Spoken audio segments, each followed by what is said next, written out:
سلام دوستان، در این ویدیو میخوام داستان سقوط دولت آقای مصدق رو براتون تعریف کنم و بگم چی شد اصلا بین کاشانی و مصدق اختلاف افتاد و اصلا تقصیر کی بود و شواهدی رو بررسی کنیم که نشون میده حوادث 28 مرداد اصلا کودتا نبوده و کودتای 28 مرداد دروغی بوده که تو این سالها به ما گفتن. تو ویدیوی قبلی قرارداد دارسی، علت ملی شدن صنعت نفت، نخست وزیری مصدق رو بررسی کردیم و گفتیم چی شد دولت آمریکا تصمیم گرفت عملیات آژاکس رو برای سرنگونی دولت مصدق در ایران اجرا کنه. لینک قسمت‌های قبلی رو تو قسمت توضیحات گذاشتم و بریم ادامه داستان و اختلاف مصدق و کاشانی. در همین زمان که آمریکا و انگلیس در حال راه انداختن عملیات آژاکس بودن، دکتر مصدق میخواست قانون اختیارات رو برای بار دوم تمدید کنه و اختلاف مصدق و خیلی از یارانش از همینجا شروع میشه و خیلی از دوستان مصدق هم شروع به مخالفت با مصدق میکنن. باید این نکته رو اینجا توضیح بدم که اصلا قوانین به این دلیل به وجود اومدن که جلوی خودکامگی و دیکتاتوری حاکمان رو بگیرن و اگه قانون نتونه جلوی حاکمان رو بگیره، اون جامعه به یه جامعه دیکتاتوری تبدیل میشه و قانون اختیارات هم داشت جامعه اون زمان رو به سمت دیکتاتوری میبرد. قبل از نخست وزیری مصدق درست شاه اختیارات زیادی داشت، ولی مجلس در خیلی از موارد جلوی شاه رو میگرفت و اختیارات شاه رو محدود میکرد. ولی مصدق با اقداماتش مجلس رو ضعیف کرده بود و کسی نبود که جلوی مصدق رو بگیره. به خاطر همین خیلی از نماینده ها از جمله کاشانی احساس خطر کردند. آیت الله کاشانی در 15 تیر اعلامیه‌ای رو در روزنامه کیهان چاپ میکنه که متنش رو در زیر براتون میخونم. ملت ایران، من از پشت نقاب تزویر و آزادی خواهی ناگهان دریافتم که به زودی فکر ناپاک دیکتاتوری سیل خودسری را از دامنه هوا و هوس خیش سرازیر نموده و قصد دارد نهال آزادی و مشروطیت ایران رو از بن برکند. فریاد آزادی ایران که 50 سال شب و روز این خیال شوم اسارت ایران را در مغز خیش پرورش داده بود، در سر راه خود مانعی را دید که نه تنها به هیچ قیمت در مقابل افکار مالیخولیایی او تسلیم نمی شود، بلکه او را تخدیر و تضییع نموده. بر احدی پوشیده نیست که رئیس دولت، منظورش مصدق، برخلاف قانون اساسی در صدد است ایران را به حکومت استبداد بازگرداند. ولی من به شما میگویم برخلاف آن یاغی تاغی که در کشور مشروطه ایران به خیال خداوندگاری افتاده است، مشروطه ایران نخواهد مرد.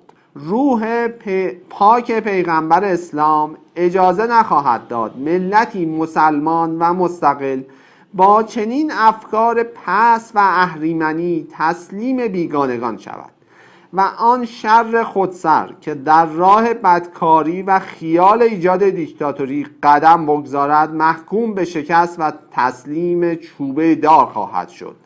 روزنامه کیهان 15 تیر 1332. البته من اصل این روزنامه رو نتونستم پیدا کنم و اگه کسی تصویر اون روزنامه رو داره خوشحال میشم برام بفرسته. بالاخره به این منطق تسلیم شدم و چون اقدام به اصلاحات مستلزم سرعت عمل و داشتن قدرت و اختیار بود، از مجلس کسب اختیار کردم. از ابتدای دوره 6 ماهه اختیارات دولت این جانب تا اونجا که مقتضیات و استعداد محیط اجازه میداد برای آنکه بتواند به موازی مبارزه خارجی اصلاحات داخلی را نیز شروع کند، قوانین و مقرراتی را به موقع اجرا گذاشت که هرگز در ایران سابقه نداشت و به اقداماتی در رشته‌های تولیدی دست داده که در آینده نزدیک از اثرات آن مملکت متمتع و برخوردار خواهد شد. 1 دقیقه از این 5 ماه اختیارات در راه عبث و بیهوده مصرف نگردیده و طرحها و روایح و قوانینی که مرحله آزمایش گذاشته شده هر یک محصول رنج و زحمت شبانه روزی عده‌ای است که جز خیر و صلاح نجات مملکت آرزوی نمیتوانند داشته باشند، چون اقدامات دولت در گزارش مفصل به عرض مجلس و ملت ایران رسیده از توضیح بیشتر در این باب خودداری میکنم. جز شوق خدمتگزاری و عشق به عظمت و آزادی و سربلندی کشور و اطاعت محض در برابر خواسته های ملتی که منبع این مجاهدات و افتخارات و فداکاری هاست، چه چیز میتواند در این حالت نقاهت و ناخوشی و خستگی و تأثر مرا به ادامه این راه پرمسئولیت و پرمشقت ترغیب و تحریض کند. بعد از قتل تیمسار افشارتو، سرلشکر زاهدی متهم به دست داشتن در این قتل میشه و مصدق میخواسته که زاهدی رو دستگیر کنه که کاشانی به وسیله مسئولیتی که داشته زاهدی رو در مجلس پناه میده. برخلاف اون چیزی که از آیت الله کاشانی روایت میشه، کاشانی ضد سلطنت محمد رضا شاه نبوده و در مقاطعی کمک‌های عجیب غریبی به محمد رضا شاه کرده. در واقع کاشانی ترجیح میداده که سلطنت محمد رضا شاه باشه تا مملکت به دست کمونیست‌های و یا دیکتاتور دیگه‌ای بیفته.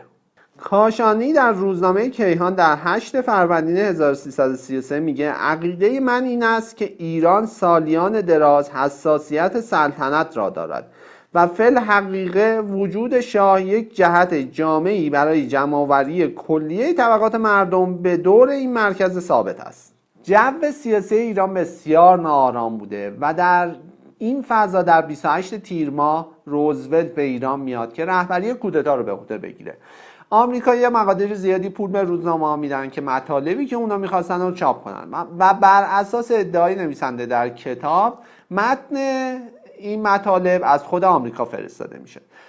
طرح کلی کودتا به این شکل بوده که اولا بین حامیان مصدق اختلاف بندازن و با به وجود آمدن ناامنی‌هایی در سطح شهر جامعه ایران رو به یک جامعه دو قطبی تبدیل کنن و در مرحله دوم حامیانی در ارتش برای انجام کودتا پیدا کنند. اختلاف بین مصدق و کاشانی روز به روز زیادتر میشد.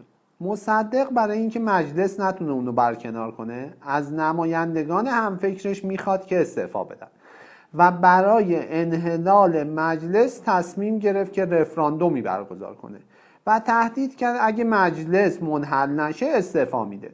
درباره این رفراندوم بحث زیاده. خیلی ها معتقد هستن این رفراندوم خلاف قانون بوده و از طرفی هم نحوه برگزاری رفراندوم هم مشکل داشته، چون صندوق مخالفین و موافقین از هم جدا بوده و مشخص بوده هر کسی چه رأیی میده.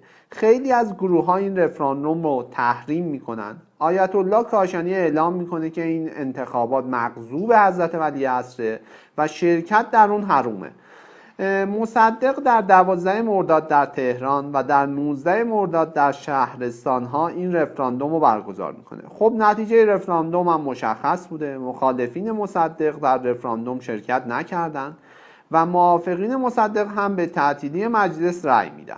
مصدق مجلس رو تعطیل میکنه. در کتاب هیچ صحبتی از شرکت نکردن مخالفین مصدق نمیکنه و فقط میگه مردم به شدت از مصدق حمایت کردن که این به هیچ وجه درست نیست.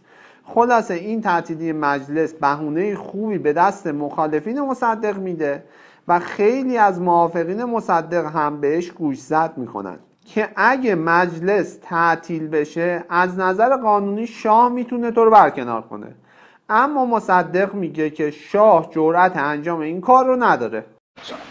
بنده صبح اول وقت رفتم منزل مصدق. خیلی میل دارم این مطلب رو با دقت بیان کنم. بله، رفتم اونجا گفتم جناب دکتر من فکرام را کردم و در این موضوع با دلیل میخوام خدمتتون صحبت بکنم. من با تأکید با بستن مجلس مخالفم. دلیل هام اونجا خدمتتون عرض میکنم. گفتم حکومت را 3 قدرت حفظ میکنه. یکی قدرت زوره، یکی افکار عمومی است، یکی هم قدرت قانونی است. من این رو تجزیه کردم. اما زور که ارتش باشه متاسفانه شما ندارید و ارتش با شما نیست. اینها اکثرا با شاه هستند. افکار عمومی، شما افکار عمومی رو دارید ولی افکار عمومی امروز با افکار عمومی 2 سال پیش تفاوت داره. این افکار عمومی خیلی مورد استفاده قرار گرفته و خیلی خسارت و لطم و آسیب برش وارد آمده. اختلافات در میان ما افتاده، تشنجات در میان ما افتاده و 2-3 سال این مطلب حل نشده. ترتیب حل مجلس این کار معلوم نیست. اختلاف بین شما و شاه افتاده. این توده‌ای ها نیرو گرفتن، قدرت گرفتن، اینا مردم را یک قدری مشوش کردن. با وجود این باز اکثریت افکار شما دارید. افکار عمومی برای یک هیجان آنی مفید است، ولی به طور مداوم نمیتونه یک وضع نگه داره. حالا اگر قدرت را کنار بگذاریم و افکار عمومی را فعلا کنار بگذاریم، میمونه قدرت قانونی.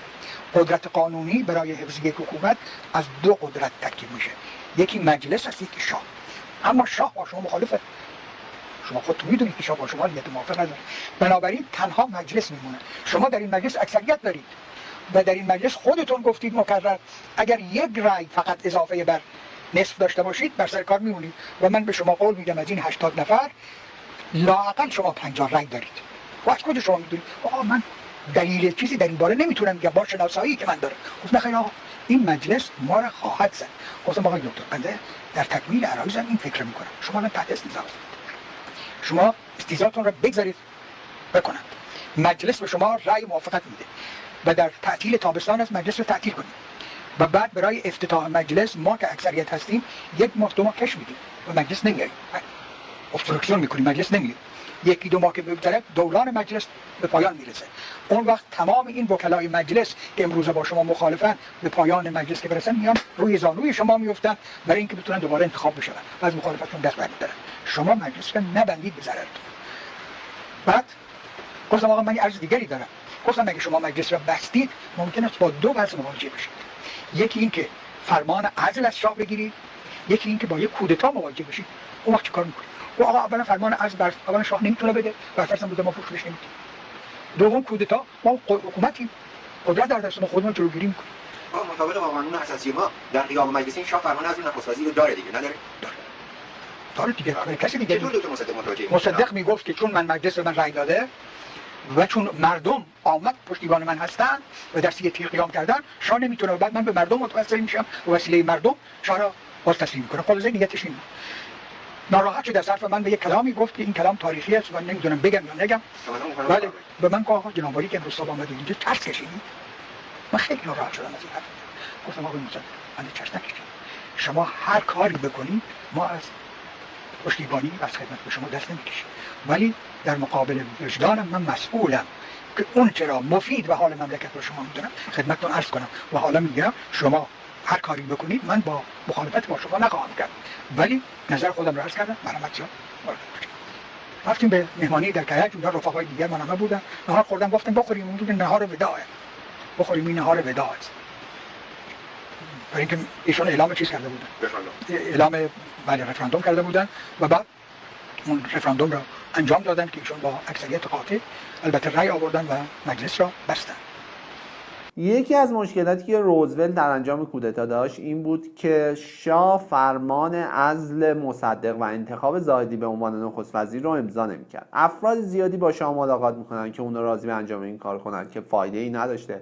حتی خواهر دوقلوی شاه که مصدق اون رو تبعید کرده بوده مخفیانه به ایران برمیگرده و با شاه هم ملاقاتی داشته. در نهایت حالا شرح این ملاقات ها در کتاب به صورت مفصل بیان شده. در نهایت شاه راضی میشه که این حکم ها را امضا کنه.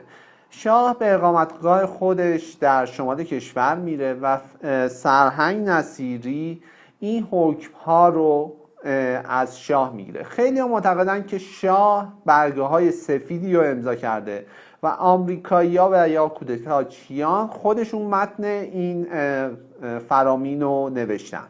یه بحث مفصل و تخصصی اینجا به وجود میاد که آیا اصلا شاه میتونسته این فرامین رو صادر کنه یا نه.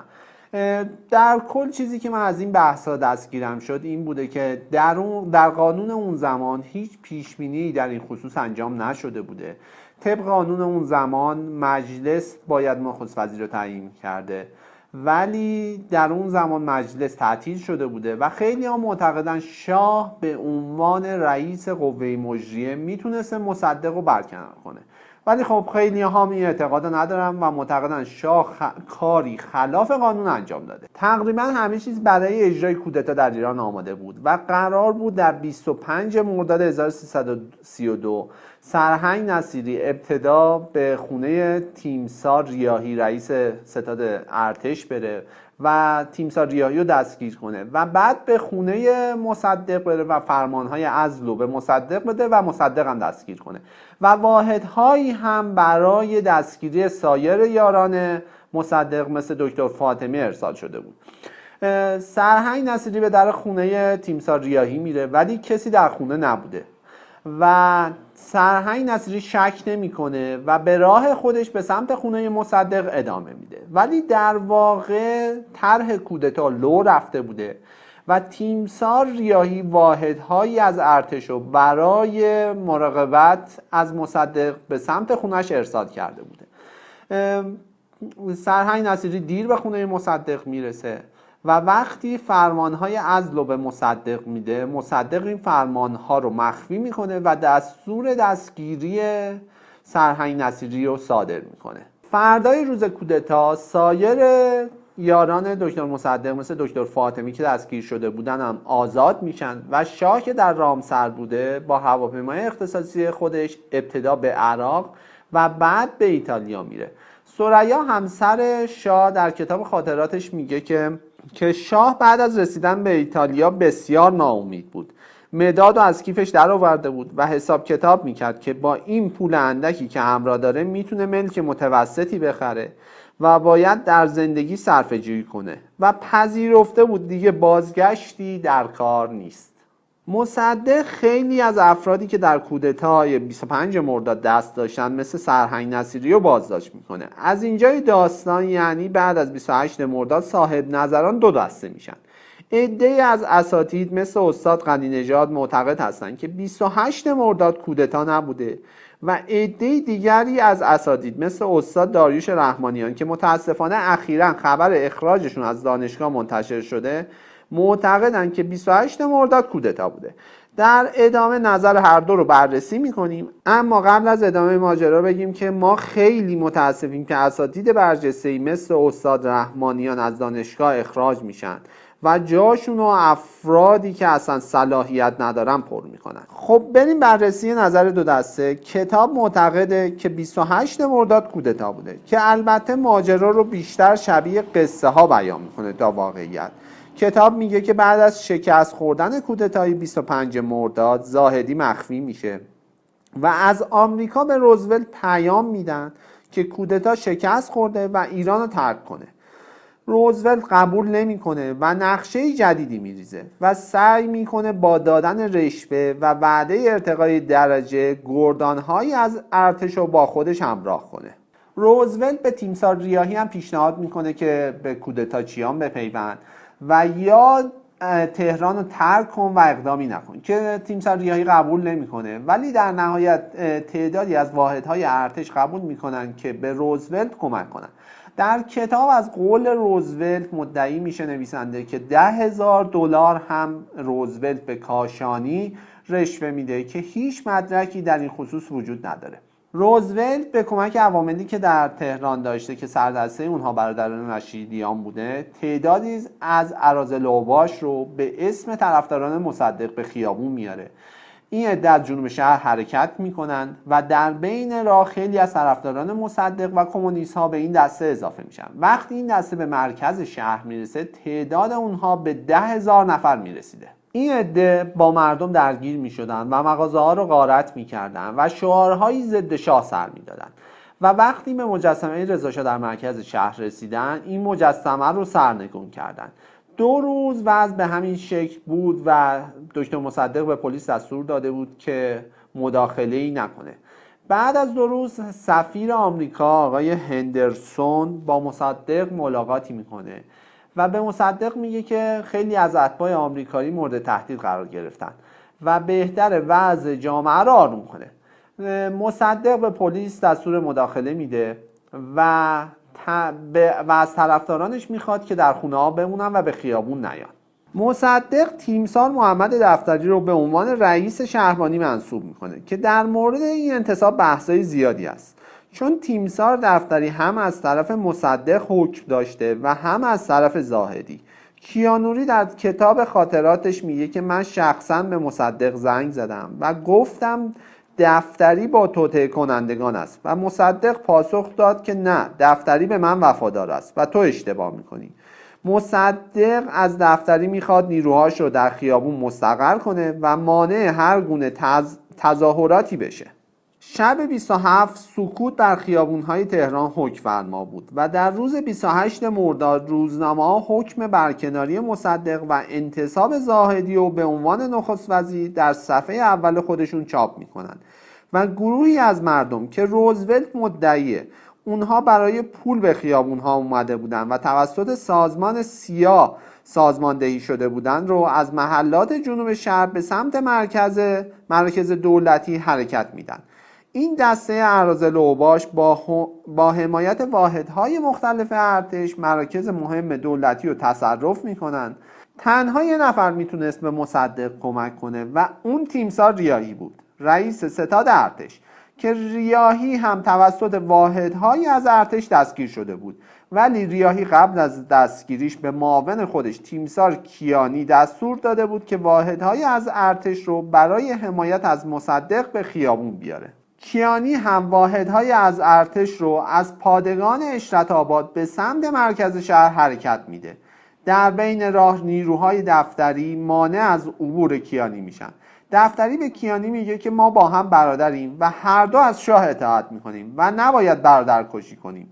دفتری کیانی رو متقاعد میکنه که به پادگان برگرده. مردم به خونه مصدق میرسن ولی سربازان از خونه مصدق محافظت میکردن و به سمت مردم تیراندازی میکنن.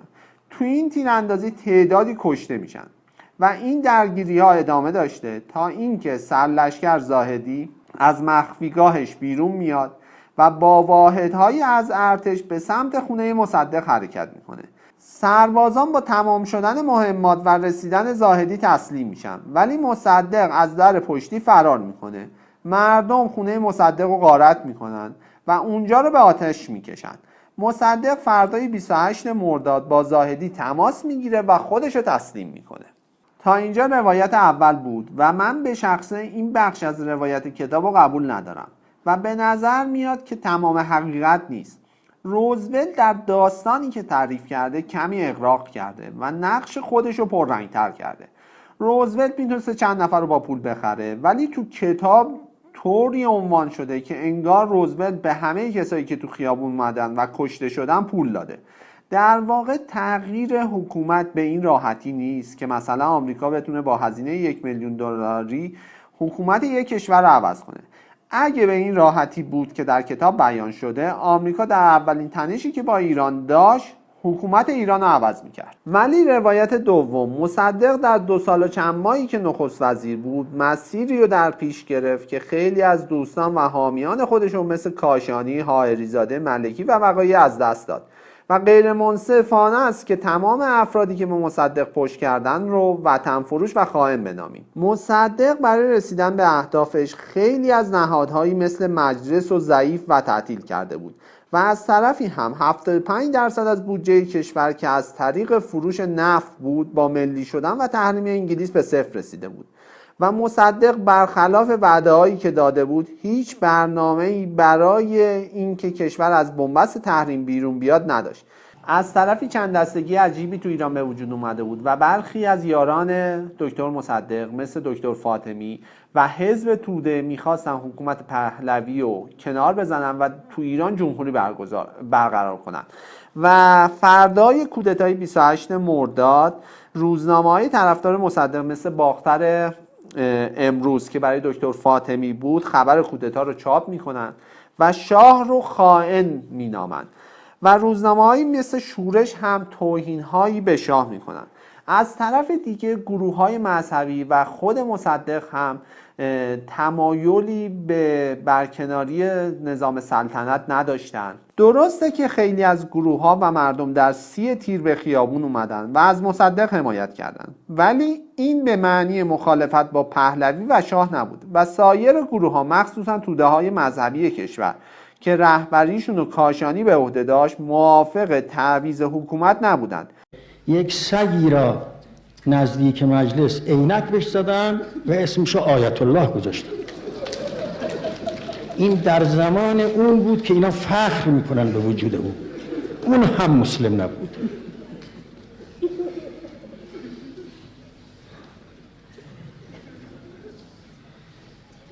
من در اون روز در منزل یکی از علمای تهران بودم که این خبر را شنیدم که یک سگی را عینک زدن و به اسم آیت الله توی خیابان ها میگردونن.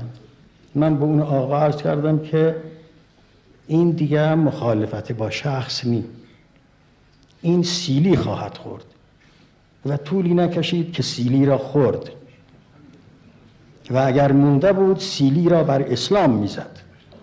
و خیلی اقشار مذهبی حکومت محمد رضا شاه رو به یک حکومت کمونیستی ترجیح میدادند و کتاب کلاً قدرت حزب توده رو در ایران نادیده گرفته و فعالیت‌های حزب توده چیزی نبوده که دولت آمریکا بتونه تو این فعالیت‌ها دخالتی داشته باشه. جو سیاسی در روزهای 26 و 27 مرداد در ایران خیلی ملتهب بود. حزب توده طرفداراشو به خیابون میاره و وقتی به مجسمه رضا شاه میرسن مجسمه رضا شاه رو سرنگون میکنن. دقت کنید که حزب توده از شوروی و از مسکو دستور دریافت میکرده و این چیزی نبوده که روزولت و دولت آمریکا بتونن توش دخالتی کنن. حالا ممکنه در بین این طرفداران حزب توده تعدادی مزدور روزولت هم وجود داشته باشه، ولی این به معنی این نیست که اون تظاهرات رو آمریکا و روزولت تشکیل دادن.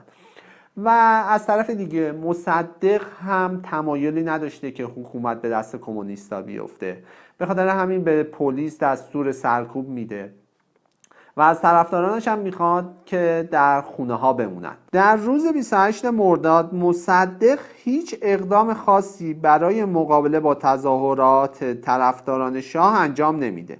در این روز حزب توده چندین بار با مصدق تماس میگیره و درخواست میکنه سلاح به اعضای حزب توده بده که مصدق مخالفت میکنه. حتی دکتر فاطمی از مصدق میخواد که اعلام عمومی کنه و از مردم بخواد که به خیابون ها بیان که مصدق قبول نمیکنه و فاطمی با عصبانیت از دفتر مصدق بیرون میاد و میگه این پیرمرد همه ما رو به کشتن میده.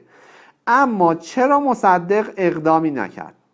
نقل قولی در قسمت‌های آخر کتاب هست که بعد از کودتا نوه مصدق از مصدق میپرسه چرا در روز 28 مرداد از طرفداران نخواستی که به خیابون‌ها بیان و مصدق پاسخ میده که اگه من از هوادارانم میخواستم به خیابون بیان جنگ داخلی به وجود میومد و هزاران نفر کشته میشد و این تنها پاسخ منطقیه که میشه به این پرسش داد.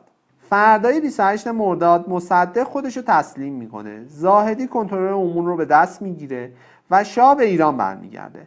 آیت الله کاشانی 4 روز پس از 28 مرداد در گفتگویی با خبرنگاران اروپایی ضمن حمایت از سرلشکر زاهدی میگه اسلام و کمونیسم با هم موافقت ندارد و ممکن نیست کسی در ایران مرام کمونیستی رو بپذیره. آیت الله کاشانی بعد از حادثه 28 مرداد با روزنامه المصری چاپ قاهره مصاحبه‌ای میکنند و مصاحبه‌گر ازشون میپرسه آیا عقیده دارید مصدق مستحق چنین سرنوشتی بود؟ و آیت الله کاشانی پاسخ میدن که خداوند عادل است و آنچه امروز بر مصدق گذشت نتیجه عدل خداوندی است. مصاحبه‌گر آیا عقیده دارید مصدق برای برقراری رژیم جمهوری فعالیت میکرد؟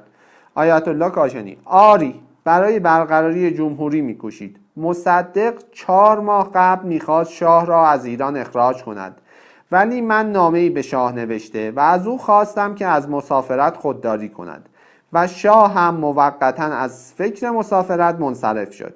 1 هفته قبل مصدق شاه را مجبور کرد ایران را ترک نماید، اما شاه با عزت و محبوبیت چند روز بعد بازگشت. در اینجا ملت شاه را دوست دارد و رژیم جمهوری مناسب ایران نیست. بعد از دستگیری مصدق دادگاهی تشکیل میشه و مصدق به دلیل مقاومت در برابر فرمان شاه و تحریک مردم به قیام مسلحانه به خیانت متهم میشه و به 3 سال حبس و بازداشت در احمدآباد تا آخر عمرش محکوم میشه. بعد از 3 سال مصدق به احمدآباد میره و تا آخر عمرش در احمدآباد میمونه و در سال 1343 در سن 85 سالگی میمیره. ثریا همسر شاه در کتاب خاطراتش میگه که پس از محاکمه مصدق شاه گفته بود من از مصدق نفرتی ندارم. اگر مصدق نبود هنوز هم نفت دست انگلیسی‌ها بود. بیشتر وزرای دولت مصدق دستگیر شدند، عده‌ای از اونها آزاد شدند و برخی هم به زندان محکوم شدند. ولی دکتر فاطمی به اعدام محکوم میشه و 600 نفر از افسران وفادار به مصدق دستگیر و حدود 60 نفر از اونها هم کشته میشن. تیمسار زاهدی با اینکه شاه رو به قدرت برگردونده بود فقط 2 سال نخست وزیر بود و شاه مجبورش کرد که از قدرت کناره بگیره و به عنوان سفیر به دفتر سازمان ملل در ژنو فرستاده شد. تیمسار زاهدی در سال 1341 درگذشت. اردشیر زاهدی پسر تیمسار زاهدی با دختر بزرگ شاه دخت شهناز ازدواج میکنه. اردشیر زاهدی مدتی سفیر ایران در انگلیس بوده و مدتی هم سفیر ایران در آمریکا بوده. پس از انقلاب به ویلایی در سوئیس میره و در سال 1400 در سن 93 سالگی میمیره. اسدالله رشیدیان که سردسته تیم مخفی انگلیس در ایران بود بعد از 28 مرداد با حمایت شاه به ثروت زیادی دست پیدا میکنه. او قبل از انقلاب 57 ثروت خودش رو از ایران خارج میکنه و در سال 1360 میمیره. تیمسار نصیری فرمانده گارد شاهنشاهی بود که تاثیر زیادی تو حوادث 28 مرداد داشت. شاه بعداً اونو رئیس ساواک میکنه و تیمسار نصیری به مدت 13 سال ریاست سازمان ساواک رو به عهده داشته. با اوج گرفتن اعتراضات مردمی شاه اعلام میکنه که از جنایت‌های ساواک اطلاعی نداشته. نصیری رو برکنار میکنه و اونو بازداشت میکنه. بعد از انقلاب 57 نصیری در زندان بوده و به اعدام محکوم میشه. روزی 60 میلیون داشته ساواک، چی داری میگی؟ حواست کجاست؟ مستی؟ دیوونه ای؟ اینقدر دل مشاهده تیمسار ریاحی رئیس ستاد ارتش که به مصدق وفادار بود 1 سال در زندان میمونه و بعد به حرفه خودش یعنی مهندسی برمیگرده. بعد از انقلاب در دولت بازرگان وزیر دفاع میشه و در سال 1367 میمیره. و در نهایت سرنوشت نفت. شرکت نفت انگلیس و ایران نامش رو به شرکت نفت انگلیس تغییر میده و خیلی سعی میکنه به جایگاه قبلی خودش برگرده، ولی قواعد بازی عوض شده بود و شرکت‌های آمریکایی هم برای خودشون سهمی میخواستن و چون ایران توانایی استخراج نفت رو نداشت، نه نیروی متخصص داشت و نه کشتی‌های لازم برای انتقال نفت رو داشت، کنسرسیوم بین‌المللی تشکیل میشه که 40% از سهام این کنسرسیوم به شرکت نفت انگلیس میرسه و 40%ش بین 5 شرکت آمریکایی تقسیم میشه و مابقی سهامش رو شرکت شل هلندی و شرکت نفت فرانسه دریافت میکنن و قرار میشه این کنسرسیوم نفت ایران رو به فروش برسونه و سود حاصل از فروش نفت رو 50% یعنی کنسرسیوم برداره و 50% به دولت ایران تعلق پیدا کنه. درسته ایران به سهم 50% از فروش نفت میرسه، ولی قرارداد آخری که دولت آیزنهاور و چرچیل به مصدق پیشنهاد داده بودن خیلی به مراتب بهتر از این کنسرسیوم بود و در نهایت ممنونم که این ویدیو رو دیدید. امیدوارم که چیزی رو اشتباه نگفته باشم و جا ننداخته باشم و منتظر نظرات شما هستم. واه تموم شد، مرسی.